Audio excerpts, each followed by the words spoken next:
same brand, but two different scents. Really. And I bought this when I was trying something new, and went and got this one, and it just didn't feel right. It's weird because my wife knows what I smell like. So like as soon as she smelled this one, she was like, "Where's the one that you normally buy?" And I told her, I was like, "I just want to try something new, something different, you know." And while it was the same brand, because the scent was different, it caused my wife to look at me a little different. And it's weird because this one is the old one. I'm going back to the old scent. And it's weird that I don't know what life would be like if we didn't have people in our lives who were able to look past the normality of our brand and be able to approach us and tell us that things are smelling a little different with us and help us to stay on the track of what's been working. The truth is that many of us are the same person. The name has not changed. We have been whatever name we've been all of our lives. But unless you have somebody who knows you so intimately that they can tell that beyond just how you appear to other people, there are some things that may be a little different. And listen, it could be something that you just decided you wanted to try because it was just something different. You were tired of the norm. But don't change so much that you lose the core elements of the things that kept the people around you in the first place.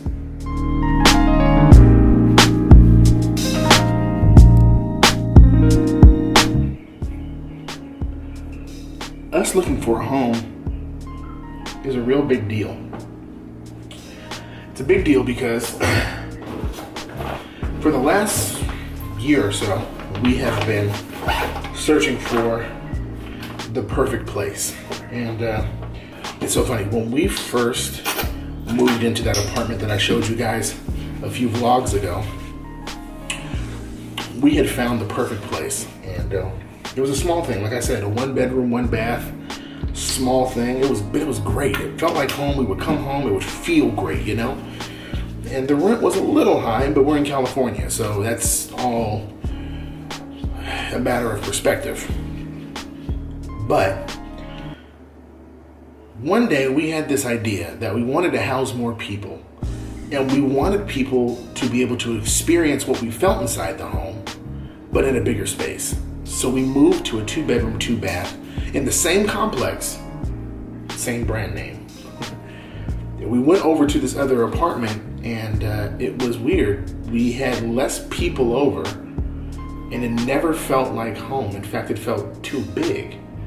And in our attempt to have more people to feel what we felt, we moved away from the space that gave it the feeling that we wanted them to feel. And so we never invited people over because it never felt like home. Kind of reminds me of the body wash, that we had this brand name and we changed it up and it didn't quite feel the same, and we lost the core element. And so we ended up getting out of our lease and moving, and moved out to Pasadena and started looking for a home out here, and still has not felt like home. So for the last year, we've been going from apartment, townhouse, house, and just walking through. And the first thing we're asking is not how many bedrooms or how many square footage or how new the home is. The first thing we're trying to feel is, does it feel like home? Because it's nothing worse than living in a house that doesn't feel like a home.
stuff.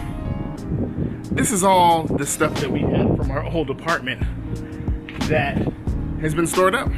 Some of the stuff we don't even need. Some of the stuff we've outgrown. Some of the stuff is precious. I think the craziest part about all of this is that we pay money every month to make sure that this stuff stays here. Like, we actually pay a cost to hold on to stuff that may or may not even be necessary for where we're going. Like, we have a couple of beds in there, we have a dining room set, and we have a whole bunch of different things that are in there, and every time we gather more stuff, we throw it into this bin and continue to pay money to hold on to stuff. What we don't realize as people is that there's a cost for the things that we hold on to. Things that we have stored up, memories, experiences, and things like that. And just like this storage unit, we have good things and bad things all mixed together. It's not until we have a reason to move forward that we go back and start collecting and separating things that we need from things that we don't need. And I almost want to push you, whoever's watching this, even my kids when you guys watch this in the future, anytime you find yourself continually paying for things that have been stored up, it's probably a sign that you've been sitting in the same place for too long. That it's time to move forward, and just by moving forward and looking forward to something brand new, it'll cause you to have to come back to the storage space and begin to separate things that do not need to be there. Son of Sky Truth, man.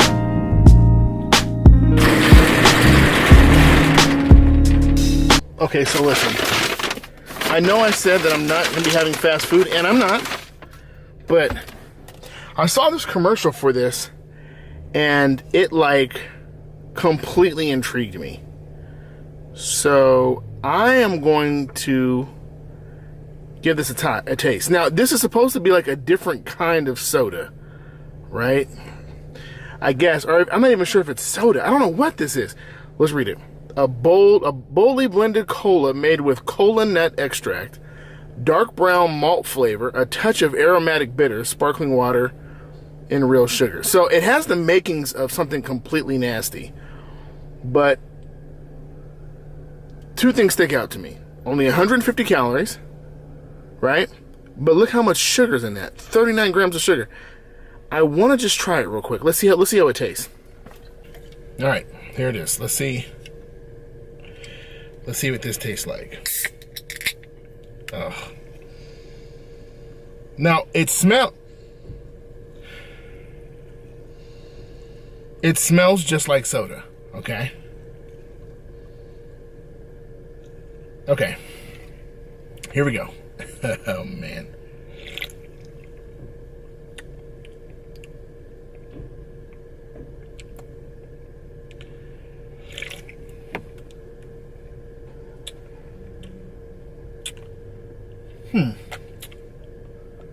Huh. You know,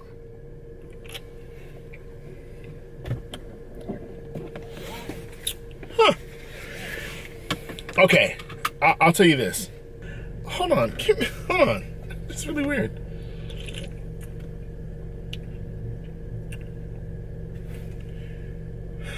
A bold spin on an original cola. Okay, I'll say this. It's definitely not like soda the way we think about it. It's not normal. That's not normal soda. That is that's something a little bit different. That's it's a very interesting taste. It's much more, has much more bite to it. But truthfully and honestly, like, and I'm not gonna be drinking sodas for a while, and I had to taste this, had to try it. And let me show you why. Because this is the kind of stuff I'll be on for the foreseeable future. So, for the rest of this challenge, until the end of the challenge, I'll probably be on something like this, or a lot of water, something like that. But I had to try this. I had to give it a shot, because I didn't know how long this product will last. I'll say this. If I had a choice between drinking Pepsi and drinking this, I might choose this. And that's not because I don't like, I mean, Pepsi's cool, but this just has much more of a, it tastes mature. It tastes like if there was like a good credit score version of a soda, this would be it. Speaking of good credit scores, I want to talk about the process of getting a home. So as you guys know, we have been looking to move, and we've been trying to find a townhouse or an apartment or a house, and we've been searching for a long time. What I didn't realize was that credit is a big deal. And for me and my wife, or for my wife and I, grammar, for my wife and I, we have been very, very diligent about going through our finances over the last about years. We've been very diligent about looking through our credit report and finding things that we can change. And we've been working hard for the last 4 years. And our biggest culprit has always been student loans. Everything else is paid, but those student loans were sitting there. And all we decided to do was, let's make sure that we get the payments in on time and make sure that we keep up with these payments until we can figure out how to pay off a large amount of that debt. What I did not realize is that even though you're keeping up with the payments, the fact that you have a large amount sitting on your credit means all the difference in you trying to get an apartment or a house or any of those things. We can get approved for an apartment or we can get approved for a house, but that deposit is so large, man. And you should have seen us. Like the first time that I walked into that leasing office knowing that we had gotten our student loans together, I walked in with so much confidence. I walked in with so much confidence that when they saw me, they just knew that it was going to be a guaranteed hit, that we were going to be ready to go and move in on the first and do all the stuff that they were looking for us to do. Their commission was coming in, and it was going to be a match made in heaven. It's so crazy because once they run your credit check, it's almost like your relationship, that bond that you just had when you walked in, the party environment that you had when you walked in, all of a sudden your relationship with that leasing agent just goes.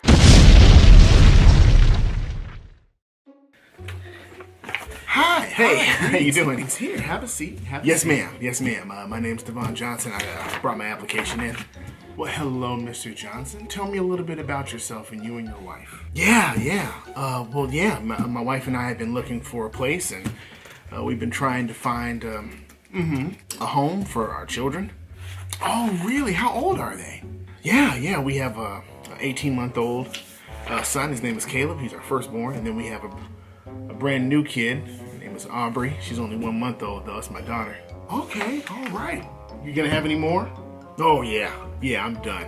No more. That's it for me. 2. Did you enjoy the area? Everything is good, man. I mean, it took us a while to find the place, but we love the area. We love how close it is to the store and everything like that. It's been great. Well, Mr. Johnson, I am extremely excited. I'm really happy that you're here at the apartment complex. I'll go ahead and take your application, and I'm just going to go ahead and input in the system here, and we'll get going. Yeah, we appreciate it. And thank you guys for your company. Your company has been just great. Everybody who showed us around and everything has been wonderful. Yes, ma'am. Looks like you've been approved, Mr. Johnson, but it's going to come with a deposit. Yeah, this deposit is looking like it's going to be around $89,000, yes. Yeah, well, okay, that shouldn't be a problem. We will,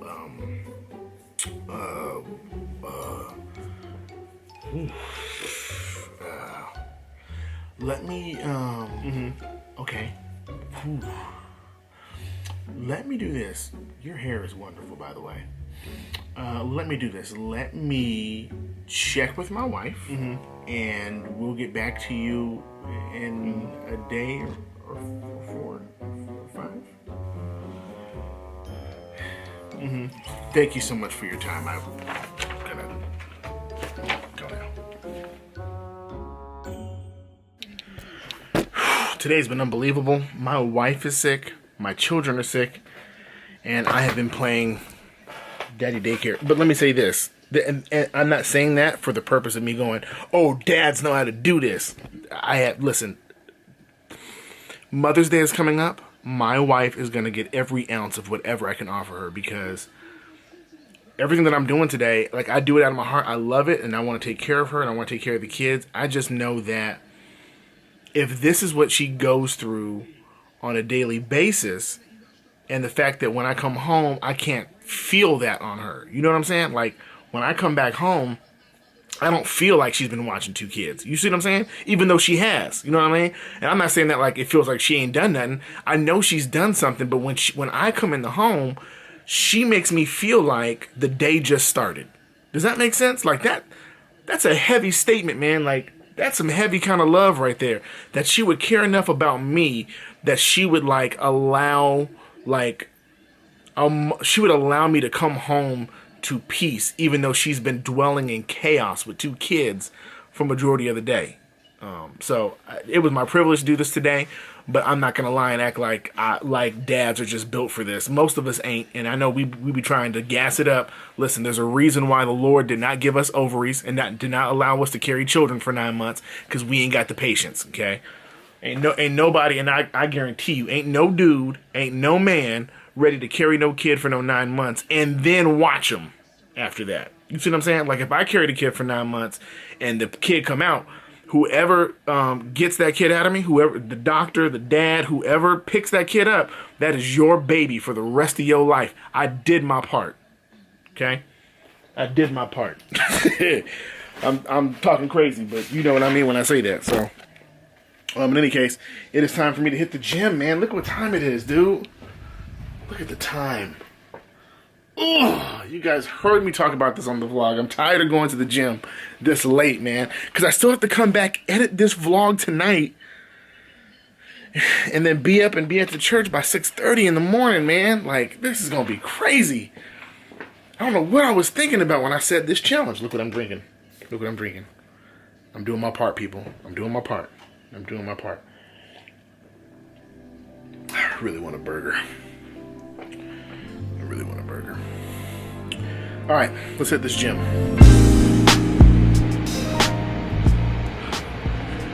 I feel so much better, man. I just almost ran 2 miles, man. I ran the mile at like a 10-minute pace, which is much better than it was yesterday, but I still got to get better, man, if I'm trying to do this marathon. Anyway, in any case, man, I want to give a special shout out to my homegirl, Ariel, who sent me a Snapchat earlier tonight as I was kind of going through some things, and she was just sending me a snap to say that she was gonna watch one of the episodes, and she was really just encouraging, and it was a small snap, but I don't think she realizes how crucial that was for me at that moment, because like all day my wife has been sick and the kids have been sick, and like I just knew that trying to handle a whole bunch of business was gonna be hard. I had to manage kind of what was going on in the house and then still try to make sure that this challenge gets done. We're working out every day and doing the vlog every day. So shooting the vlog was fun, but it was also time consuming. So getting that snap, like I was really contemplating like not working out, just not editing the vlog, just breaking the challenge. It's like only like day 4. But when she sent that snap, it just reminded me, man, that like this is something that like I can do, man. I really think God is asking me to do this or calling me to do this. And I really want my kids to see me finish something, man. If I don't finish nothing else in my life, I want them to see me be consistent at something. And so this is, it's day 4. It's rough, it's hard, but it's life, man. So I just want to encourage anybody out there, like if you know you have a goal, if it's like going to the gym, or if it's getting a project done, or writing a book, or sitting down to get your dreams done, just know that I just heard the thing. Just know that like as you get started, it's gonna be hard, man. Like the YouTubers I study right now, like the YouTubers that I've been looking at and kind of like using as inspiration or kind of studying, like all of them, the common thread between all of them is like they do it like now full time because they're getting paid and they have subscribers, and they've been doing it for a minimum of 5 or 6 years. But like in the beginning, they were working full-time jobs and they were still trying to upload. And this is back before the internet was like really, really going with high speeds, and before YouTube was really, really a thing. So they were putting in work, and it was long hours, sleepless nights, just like what's happening now. So like just know that if you're really passionate about it, don't think about the money, don't think about the success part, just think about the fact that you're doing what you love, even if it means you don't sleep, dude, even if it means you don't sleep. So it's midnight now, I'm gonna go home, I'm gonna wash these nasty clothes, I'm gonna take a shower, I'm gonna wash my clothes, and while I'm washing clothes, I'm gonna edit this vlog, I'm gonna upload this vlog, and I'm gonna go to sleep.